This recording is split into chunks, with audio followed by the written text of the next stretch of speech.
Hello, y'all. Welcome back to The Real Evvonne. I'm about to get into this real quick. I'm going to show y'all, I have 3 different video clips I'm going to show y'all. In between them, I have like a couple things I'm going to say as far as commentary, but then that's it. But just pay attention to the video clips that I'm going to show y'all. That's what it's about. That's what's important. You see the title. I don't know, so an AI thing, but I just want to say this. I find it very ironic that I have talked about this type of stuff for years, and people, for whatever reason, ignorance, we can go with that, want to call me a conspiracy theorist, right? That's fine, that's fair, because if you don't know, you don't know, right? But I find it ironic that everything that I've been talking about has been coming true. And unfortunately, you can't see all that right now on my channel because of YouTube and their community guidelines and stuff like that. So stuff has been taken down or whatever the case. However, I still save everything. And what I plan on doing is putting all my videos and stuff back up on Patreon. I think I'm gonna try and find another platform as well. I want to say this, just because I'm putting on Patreon, that does not mean you need to be at this point, what I'm doing is that does not mean you need to be a member or whatever, you know what I mean? Like, as far as my Patreon, just to view it, I will make some things free. But of course, some things you got to pay at least $1. Just saying. I ain't greedy, but I'm just saying. But anyway, enough of that. I've been talking about stuff like this for years. And people like to label people like me a conspiracy theorist, right? No, it's not a conspiracy when it comes true. Message. It's not a conspiracy when it comes true, when it comes into fruition, right? It's not a conspiracy. So anyway, I'm about to get into this now. So if you haven't already done so, please thumbs this up. If you like this type of content, you shouldn't even be aware if you don't. And share it.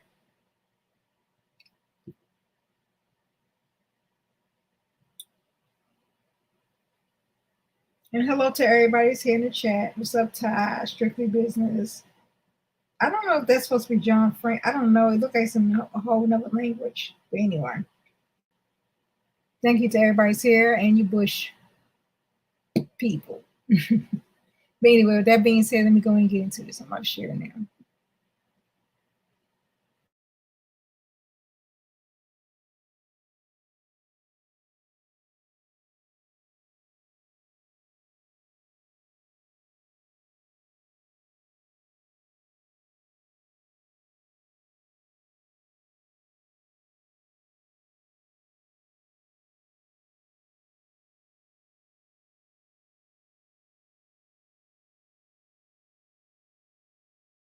Behind some of the coolest premium effects in Hollywood content is the invisible aid of AI. Artificial intelligence. It is just blowing the doors wide open on opportunities for new ways to tell stories. This is a good technology to hang our hat on because it is getting so much better every single year. Machine learning is being baked into workflows, helping create previously unimaginable moments from big blockbusters to nonfiction TV. I think where AI really is impactful is getting it to do things that human beings can't do. Including raising the dead? As if, you had Andy Warhol standing in the studio right in front of you and you looked at him and said, I want you to say it like this. I wasn't very close to anyone, although I guess I wanted to be. Let's examine a few specific use cases of how AI is changing Hollywood's creative workflow. The entertainment industry was spawned by new technology, so it makes sense that from talkies to television to digital video, Hollywood has a history of leveraging new tech, especially in the world of visual effects. When I saw Jurassic Park, that was the moment that I realized that computer graphics would change the face of storytelling forever. In the last 25 years that I've been working in film, we've been conquering various challenges, doing digital water for the first time in Titanic, doing digital faces for the first time in a movie like Benjamin Button. And now the state of the art is machine learning AI applications like the kind Matt's company Mars develops in-house. You can throw it, infinite amounts of data, and it will find the patterns in that data naturally. Thanks to thirsty streaming services, Hollywood is scrambling to feed demand for premium content rich in visual effects. budgets, time are not growing in a way that corresponds to those rising quality expectations. It's outpacing the number of artists that are available to do the work. And that's where AI comes in, tackling time-consuming, uncreative tasks like denoising, rotoscoping, and motion capture tracking removal.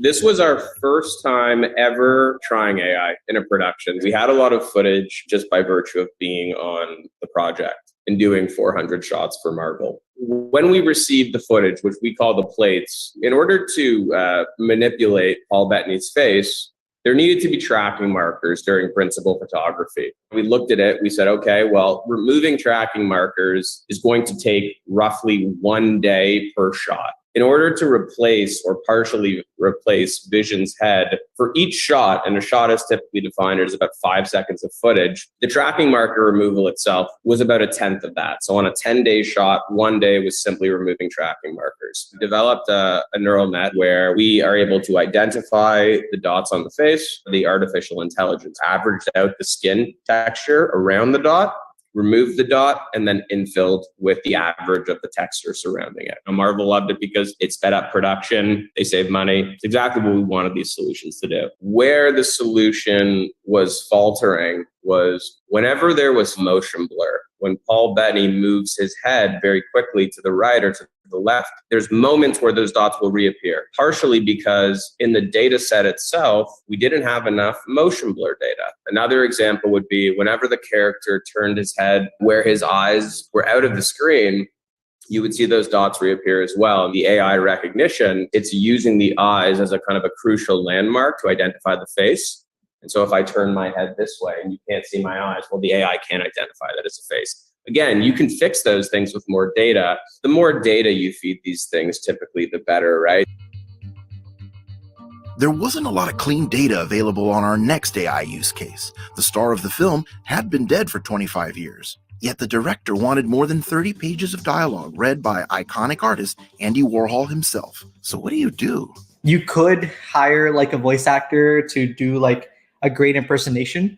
But what we found with his voice is you kind of wanted to retain that humanness that Andy had himself. You can get fairly close with the voice actor, but you really can't get it. And that's where AI technology really helps. Generative audio is the ability for a artificial agent to be able to reproduce a particular voice, but also reproduce the style, the delivery, the tone of a real human being and do it in real time. Welcome to Resemble, a generative audio engine. When the team initially reached out to us, they proposed what they were going to do. We asked them like, okay, well, what kind of data are we working with? And they sent us these audio files, like recordings over a telephone. They're all from the late 70s, mid 70s. The thing about machine learning is that bad data hurts a lot more than good data. So I remember looking at the data we had available and thinking, this is going to be really, really difficult to get right with 3 minutes of data. We're being asked to produce 6 episodes worth of content with 3 minutes of his voice. So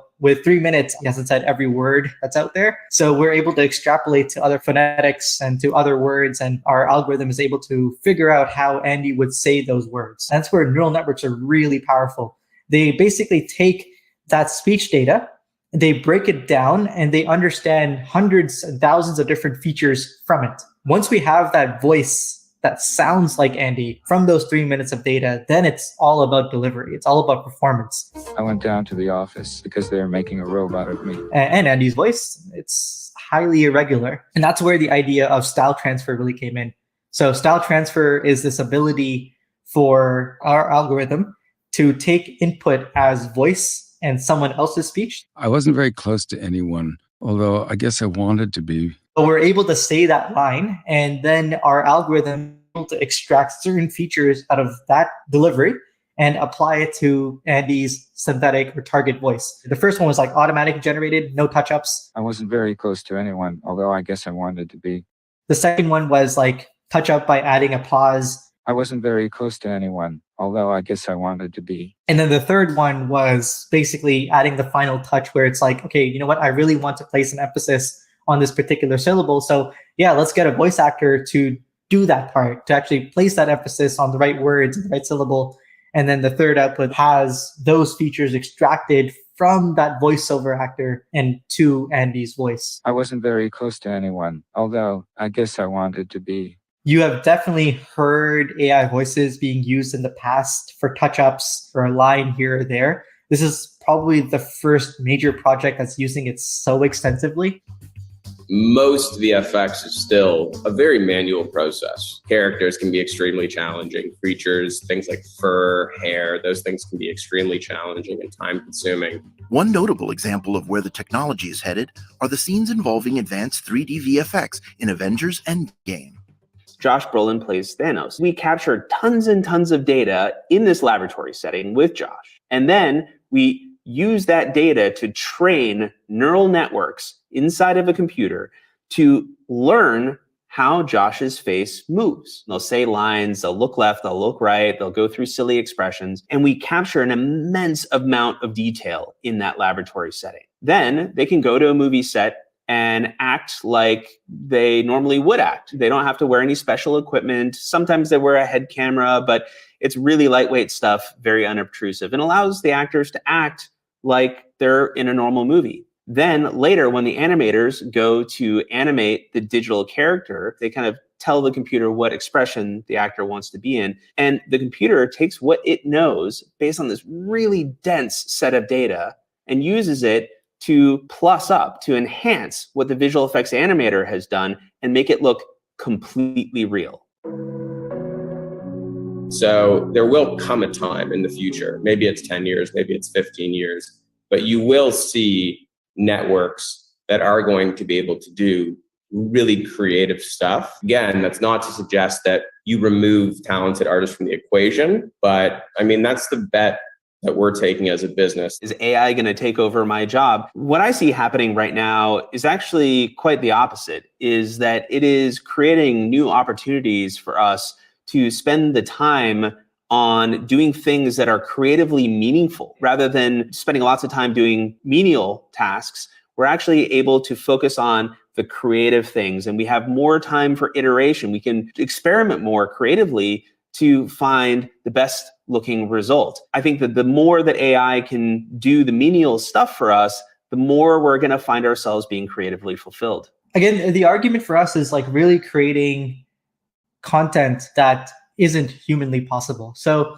we're not interested in like creating an ad spot that a real voice actor would do, because in all honesty, that real voice actor would do way better than the AI technology would do. It'd be way faster if you're just delivering a particular sentence or a particular line. The technology to do deepfakes is so prevalent. You can get apps on your phone now that pretty much can do a rudimentary deepfake. It's going to be interesting in the future. Are we going to have to put limits on this technology? How do we really verify what's authentic and what isn't? There are sort of social repercussions for it as well that I think that we don't quite understand yet. I absolutely believe that this technology can be misused. Our number one priority is to make everyone feel comfortable with what we're doing. I think it comes down to educating the general population eventually and making them understand that they should think through whatever they are looking at, whatever they're reading, and now whatever they're hearing. We feel we're directionally correct in our bet that this is a good technology to hang our hat on, because it is getting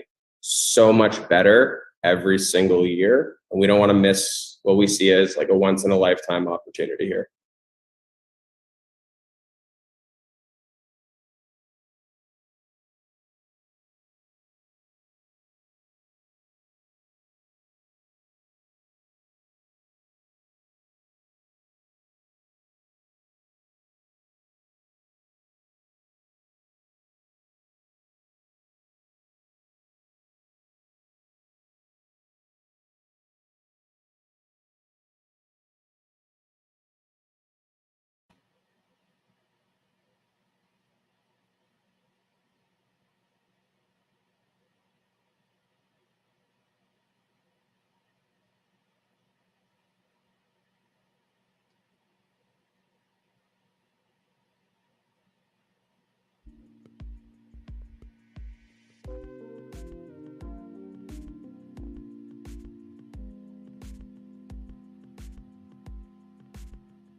In 2023, AI is not replacing us. AI is not being used to write exactly what we're doing. But by 2026, the time the contract is up, this is what they say. Basically, what they're saying right now, it really feels like technology will be refined. So we need to make sure that we address it, right? Basically, that's what's going on.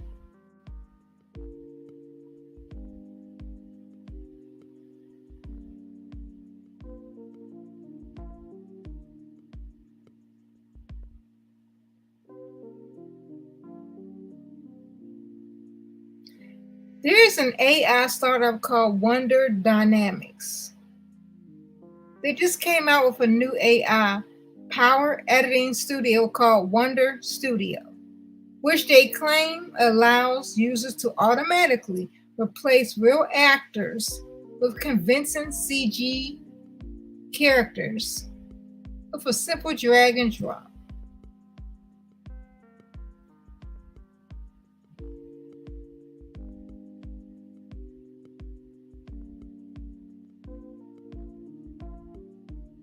They've said something like this, something similar to this I'm about to say.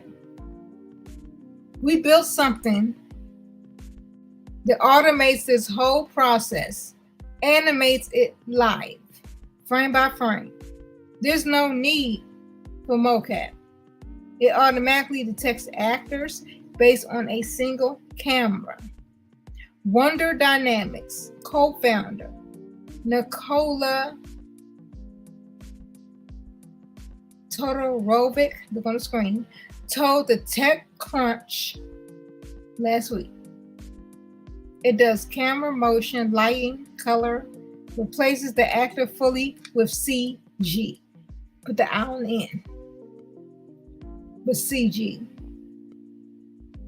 Industry madness. Right?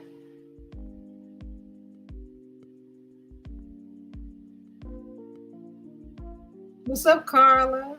You ain't telling like, oh yeah, I see y'all. All right, anyway, you see that, right? I'll let y'all know that. What that mean?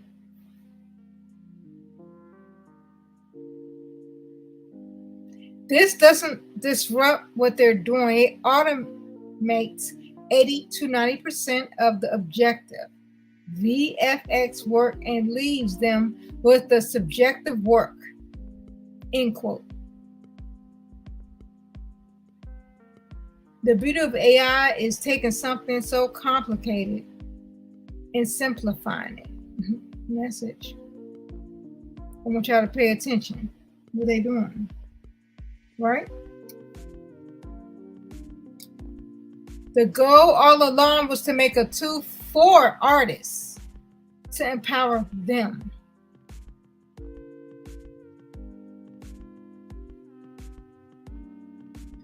Certainly, a rosy outlook on tech that no matter how you shake it, it's definitely replacing a human task.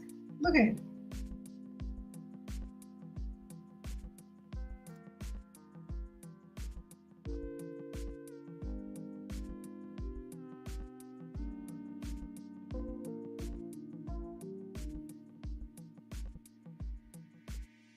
So you see that. This is a big first step. But the big picture is we want to have a platform where any kid can sit and direct films by sitting at his computer and typing. All in all, congrats to these co-founders as their platform seems legitimately impressive. Yeah, look at that. Let me show you another video. Move fuck on.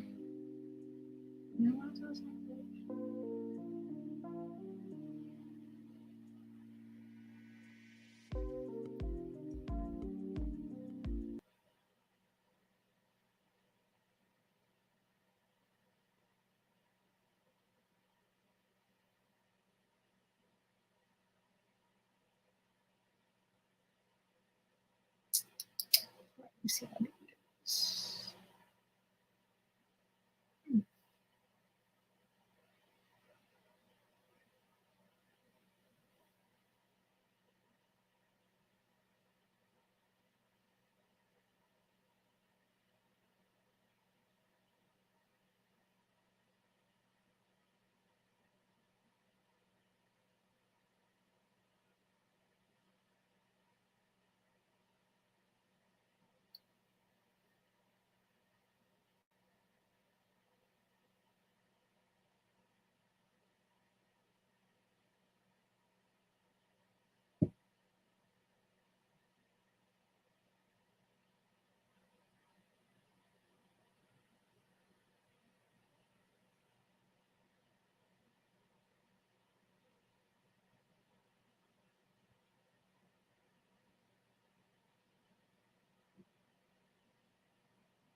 Not my hair, but it's totally my face. While visual effects have a long history in Hollywood, Deep Voodoo's precision and live render feature have won over celebrities like Kendrick Lamar, who use their technology to wear the faces of other celebrities. In a traditional VFX scenario, it would be stuck in post and they wouldn't be able to see it until it was a finished shot. So you can have actors wear the mask of another actor's face while they're shooting the movie, rather than having to wait until it's all done to do the face swap. Julie, you don't have to show up for work anymore. Deep Voodoo says it's working with studios to put actors' faces on stunt doubles and even to revive deceased movie stars. How much does your technology threaten people's jobs? This enables people to do their jobs quicker, better, and cheaper. But it's a creative tool, and it needs to be operated by creative people. A budget for special effects, reshoots, actors, and everything else needed for a film is just a monthly service payment away. There is no artistry more expensive and lucrative than film. It is the highest grossing part of the entertainment industry by far, and in the world of streaming services, shows are disappearing left and right due to business mergers coming together and falling apart. When these works are lost, so is proof that the creative professional involved even worked on the production. Now it feels like their official filmography, which serves as their visual resume for their future work, could be jeopardized. Is that a risk even worth taking for entertainment companies? They no longer will have to quietly dead projects that are less lucrative or no longer relevant to their current business plan and risk the shaming of anyone involved in those projects who goes viral on Twitter about having lost all proof of their work. The most popular AI site, ChatGPT, already being used to, for example, create papers for students, social media content, political ads. Not a stretch to have it create stories based on some prompts, using its vast internet-based knowledge. Writers are currently striking. Major media companies and their stars are towing the picket line to either show support or dissuade people from supporting the movement. Some writers even want a contractual promise that ChatGPT won't replace them. Writer strikes are not new, and the cynicism surrounding whether or not ChatGPT can write scripts to continue the halted productions are only fitting considering the short film mentioned earlier and hundreds of thousands of papers successfully written for students that were able to be passed off as convincingly real. The streaming services don't have any transparency as to who's watching what. On Millionaire TV, we have Nielsen. We have no idea how many people are watching, Bridgerton on Netflix. They're afraid that they're going to hire AI to write scripts. They've asked for more money, but, sort of ironically, this clause in what they're asking for doesn't actually cost executives anything. I can imagine that AI would be the route for the greediest companies when it comes to writers specifically. No need to pay them, no need to even hire them. We've seen how AI has shaken up the digital art world. Artists fear that generative AI could replace them. It just doesn't make sense to pay an artist and to wait 3 weeks if you can get it for essentially nothing. AI art generation tools have already been used to make a prize-winning picture, comic books, and magazine covers. And that has a lot of artists worried. Do I think the naturally collaborative in-person process of filmmaking will come to a halt as AI advances? No, it's too pretentious, and I say that lovingly. As robots rise, the filmmakers who wanted something that feels real and raw will only strive for more human stories as they already do to combat big-budget superhero films. The current standard of big releases in Hollywood today. Let's look at some examples of AI-generated scenes, which can give us a look at where AI filmmaking is heading in the near future. This scene was generated by AI and can potentially look realistic enough to replace real actors. We already have deepfakes. We also have long, drawn-out conversations about who is and who isn't appropriate to cast in roles for films. What if each character could be tailor-made to their exact description? On set with us is director and storyteller John Finger. He is the human behind that short film. Welcome. Okay, so just break it down for us. What did you do and what did AI do in that film? So the way this thing worked is I initially was just playing with GPT-4 and I wanted to try out what can I use this for, and I tried asking it to make me a viral tweet. I still wrote the script, but then I used a AI called Gen 2.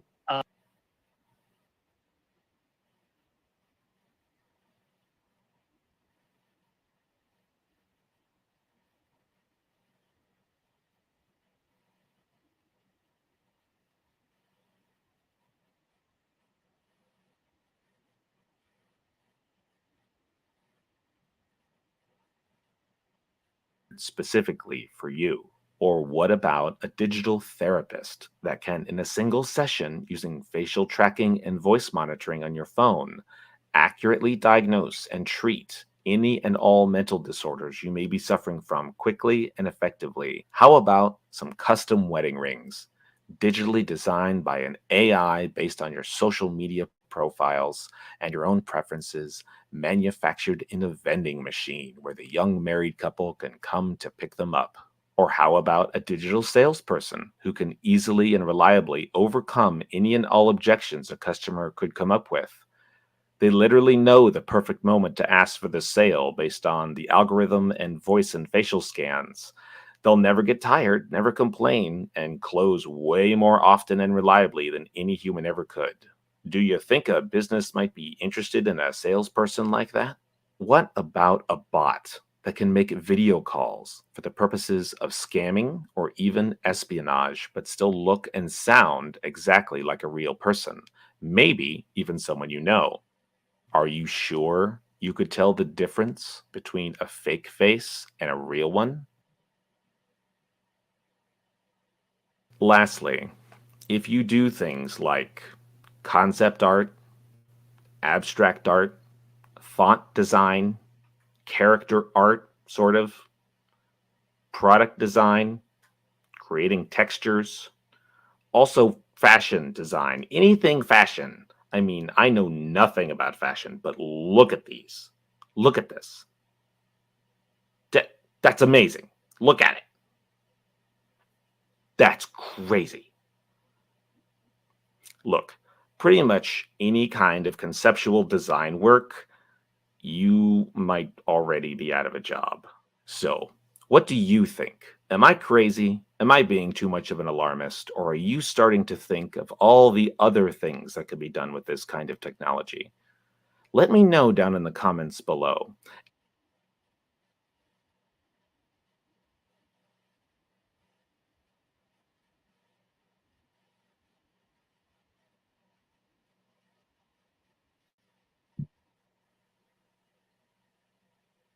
Okay, so yeah, I'm in it with that. Like, what do y'all think? Do y'all think at some point the AI will take over Hollywood? I'm doing air quotes that you can't see, but do you think that AI will take over the writers, screenwriters, screenplay, stuff like that? Do you think they will take the place of actors and actresses? Do you think that is something that will happen in the very near? We know what's going on right now with the strikes, right? But do you not realize that replacements have already been in play? Message.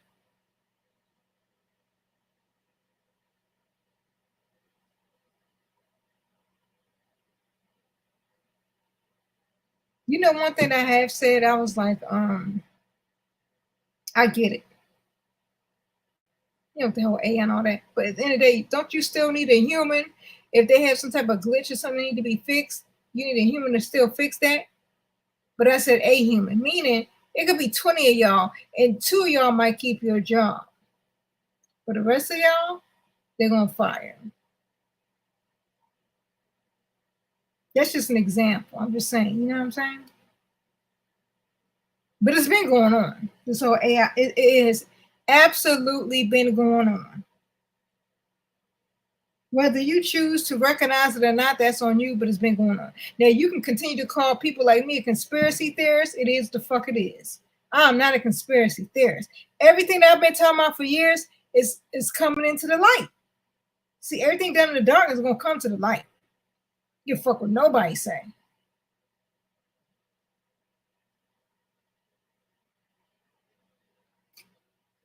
A lot of weird shit and a lot of weird motherfuckers. And I want y'all to also notice this. Pay attention. Ask yourself this. I'm going to end it with this. Ask yourself this. How does a channel with almost 40,000 subscribers can't even get 100 views on this type of topic? However, if I do a whole nother live tearing somebody down, that bitch can hit 500. I've done that. That live can hit 500 off of gossip. This world is going to hell in a handbasket. At the end of the day, what you choose to entertain, that's on you.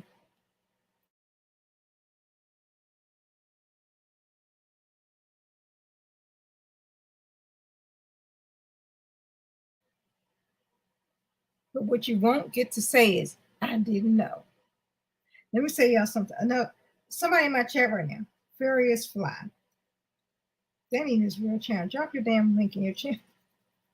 He be having a lot of informative lives and uploads. Check him out. King Ty, same thing with him. Check him out. Informative information. Bottom line is, they ain't with the BS. They not with the drama. I'm not saying they don't watch or entertain it like a lot of us do. But when it comes to content, they ain't with that shit. Check them out. Mr. Furious Fly and Mr. King Ty.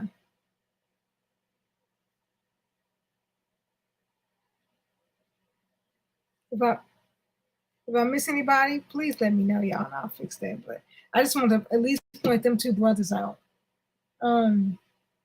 Check them out. Because I'm going to tell you something. We are definitely in the last days. I'm so tired of this fuck shit. I'm telling y'all, at the end of the day, I don't give a fuck. You know, a lot of people, oh, this person don't. Clearly, I'm not buying views. Shit. But I'm just saying, though, at the end of the day, I'm trying to go back to my roots. But I know how YouTube works. And this is why I'm in the position I'm in right now. Because they don't like the type of content that I put out. Because they want to call a channel like me spread narratives. They try to say we're lying. I'm not lying. But at the end of the day, I'm going to put the information out there, and it's up to you to decide what you want to do with it. That's it. That's all. Anyway, have a great night. Enjoy your long weekend. If you have your long Memorial Day weekend, remember this.